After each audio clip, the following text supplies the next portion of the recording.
Agora chegou a hora do nosso Fala Doutor. Você já ouviu falar em esclerose múltipla? A doença começou a ficar mais conhecida quando atrizes como Cláudia Rodrigues e Guta Stresser, que interpretaram grandes personagens na TV, começaram a passar por essa situação. Tornaram público esse diagnóstico, viu, Gui? Pois é, Abi, a gente fala então sobre essa doença que tem sintomas variados, viu? E que algumas vezes podem até ser confundidas com outras patologias.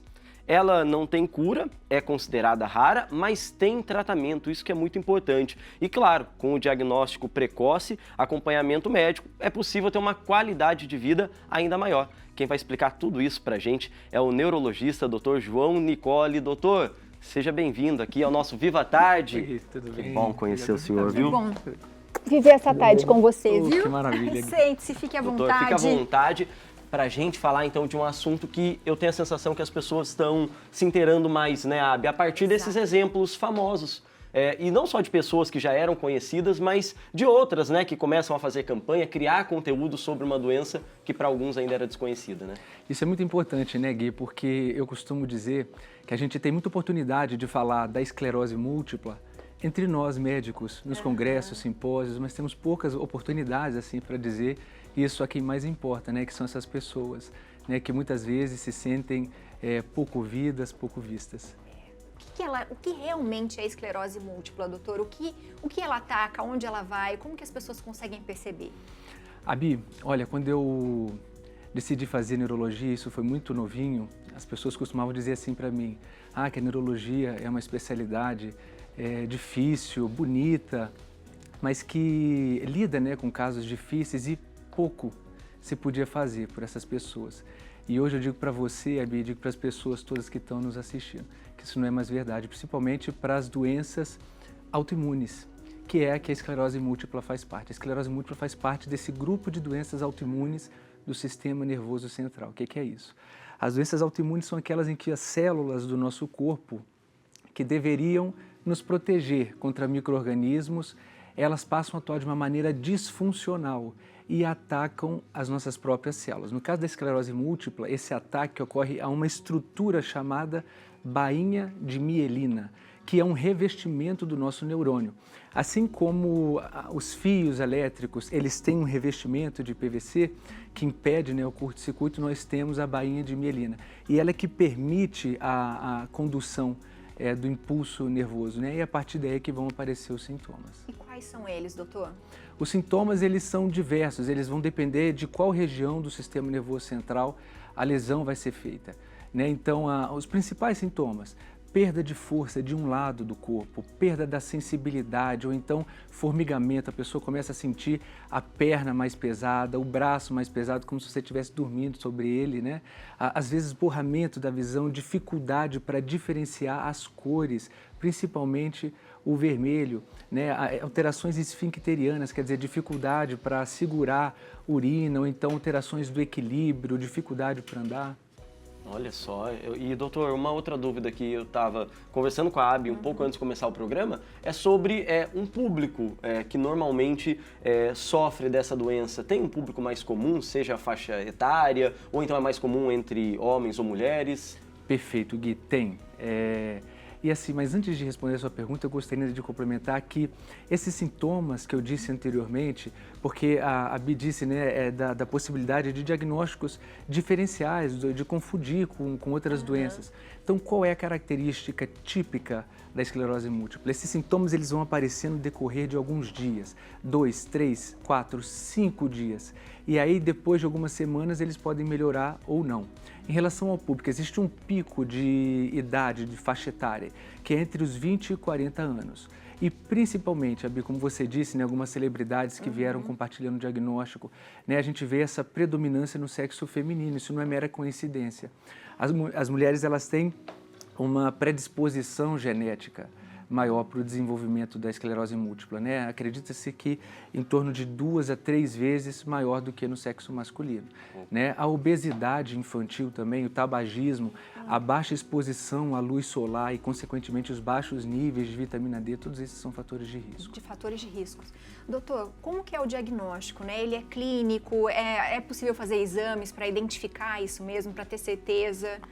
E isso, Bia, é uma das coisas que também traz dificuldade ao diagnóstico dessas pessoas, né? A gente combate tanto isso e a gente tenta fazer quanto antes o diagnóstico precoce, iniciar o tratamento de uma maneira efetiva. E o diagnóstico é um quebra-cabeças, isso dificulta muitas vezes e atrasa o início do tratamento, né? Então, o diagnóstico ele é basicamente a partir da anamnese, que é a conversa com o paciente, o exame neurológico muito bem detalhado e alguns exames complementares, como a ressonância magnética. Olha só. E só a ressonância, doutor, ou tem outros? Mesmo assim, ainda é possível ter uma dificuldade, uma dúvida, confundir com outra doença, por exemplo? Com certeza, isso é muito comum de acontecer. E às vezes essas pessoas, aliás, frequentemente essas pessoas, elas não aparecem diretamente no neurologista. Elas aparecem em outros médicos, né? Clínicos gerais, oftalmologistas, quer dizer, comecei a ter a visão embaçada, borrada, comecei a ter dificuldade para enxergar o vermelho, começou a ficar meio acinzentado, procura oftalmologista. Às vezes uma mulher jovem que começa a ter incontinência urinária, ela vai procurar o urologista e às vezes esse diagnóstico é atrasado. Por isso é importante a gente falar, né, Abby? A gente trazer esse serviço e tentar despertar nas pessoas essa atenção. Agora a gente vai falar com o doutor daqui a pouco sobre como funciona o tratamento e a gente conta com a ajuda da nossa amiga, a repórter Letícia Andrade, que foi conhecer um centro de reabilitação justamente voltado para pessoas que estão com esclerose múltipla. Ah, bem, então vamos conhecer esse espaço incrível com a Lelê. É isso mesmo, né, Lelê?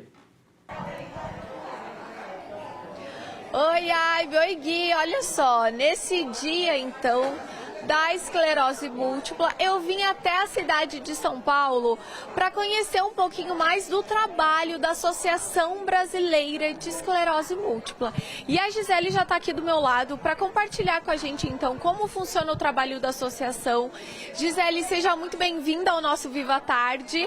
Quantos pacientes são assistidos pela associação? Essa que é uma associação brasileira, então tem gente do Brasil todo, é isso? Muito obrigada. Sim, nós temos cerca de 60 mil atendimentos, né? A BEM Associação Brasileira, nós atendemos em território nacional, então o paciente hoje ele é assistido, se ele não mora na cidade de São Paulo, ele é assistido online, em outras regiões. Nós pedimos para fazer o cadastro, né, que é o mais importante. A associação é portas abertas, então geralmente quando o paciente tem um diagnóstico, ele faz uma busca, ou então é encaminhado, né?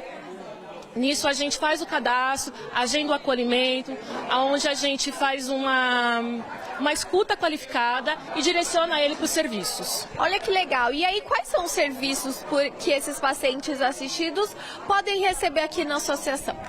Nós temos uma equipe multiprofissional, então nós temos psicologia, nós temos aqui fisioterapia, massagens, né, e outras atividades também complementares. E aí, ó, vem comigo, gente, que eu vou invadindo aqui a festa. Muito obrigada, já volto a falar com a Gisele. Com licença, meninas. Opa! Vem aqui vocês comigo. Minha amiga, eu quero saber de você, seu nome e há quanto tempo você faz parte aqui da BEM. Sueli Aparecida, faço parte aqui da BEM desde 2007. Ô Sueli, e o que esse trabalho da BEM tem transformado na sua vida depois que você recebeu o diagnóstico? Olha, eu costumo dizer que eu sou bolinho de festa, né? Porque aqui é minha segunda casa. Eu amo estar aqui, gente. Eu acho que todos que têm o diagnóstico têm que passar por aqui para saber o que é conviver com a esclerose múltipla. Coisa linda, muito obrigada pela sua participação, viu? Que Deus abençoe. E olha só, vem comigo porque agora eu vou conversar com a minha amiga Fernanda, porque lembra que a Gisele disse que eles atendem, assistem pacientes do Brasil todo? Fernanda, mineira de Uberlândia, veio participar desse dia então da festa aqui em São Paulo, certo? Certo. Vim hoje participar aqui porque é 30 de maio, dia de conscientização mundial da esclerose múltipla. E todo conhecimento é poder, né? E eu vim sim de Minas Gerais, estou aqui na nossa casa, porque a nossa instituição, a nossa associação já está há 40 anos enraizada. Então é mais um propósito, é mais a conexão humana. Como disse a nossa amiga, é vida. E aí eu queria saber de você, por quê? Há quanto tempo você tem esse diagnóstico e você também é assistida, só que de uma forma online, é isso? Isso, eu tenho diagnóstico há 16 anos. E nós podemos participar de forma online também. Todas as pessoas de outros estados, países e tudo mais. Aqui na ABEM, eu participo bastante da roda de conversa. Nós realizamos com toda a equipe multidisciplinar de psicólogos aqui, na última semana de cada mês. Aí todas as pessoas podem entrar em contato com a Gessila, fala que tem o interesse de participar e ali a gente se encontra, tem outro momento de conexão. É muito importante, eu acredito isso, e a gente vê também, gente, que quando você recebe o diagnóstico, a gente consegue ver, como a nossa amiga mesmo disse, o impacto é difícil, mas que com esse apoio, a convivência, tudo se torna mais leve, certo? Certo, tudo se torna mais leve e sabemos que a conexão, a humanidade nunca vai sair de moda. Então isso aqui faz a diferença para nós, para aqueles que ainda serão diagnosticados, que não vão estar em estado de desespero, assim como eu estive, assim como muitos outros estiveram. Olha, agora exemplo. E é isso, gente, olha só, são muitas pessoas por aqui, cada uma com a sua história. Muito obrigada pela participação de vocês, viu? Eu volto com vocês no estúdio e é isso, a gente tem que entender que apesar do diagnóstico difícil, não dá para parar e ter esse acolhimento faz a diferença. Viu? E que trabalho bonito, Abi. Pois é, mas a gente estava comentando aqui, né, e eu acho que o alerta fica, se não tratar, ou se não, né, chegar num diagnóstico mais precoce, por exemplo, o que pode acontecer, doutor, na última instância? Abi, a gente tem uma capacidade de neuroplasticidade. Então, muitas vezes, a esclerose múltipla, ela se manifesta com um determinado sintoma neurológico e o paciente recupera. Então, ele não procura ajuda. Ou então, um profissional que não tenha conhecimento apropriado sobre a doença acaba ficando um pouco mais tranquilo, né? E essa lesão, ela vai aparecer novamente, depois em outro lugar, e ela vai perdendo essa capacidade de se recuperar. E as sequelas, elas começam a aparecer de uma maneira muito contundente, né? Como sequela motora, dificuldade, né, para locomoção, para andar, dificuldade para se comunicar com as pessoas e até uma dificuldade, muitas vezes, cognitiva também. E é possível perder a visão também, doutor, ou não? É possível. É possível. E muito frequente, Abi.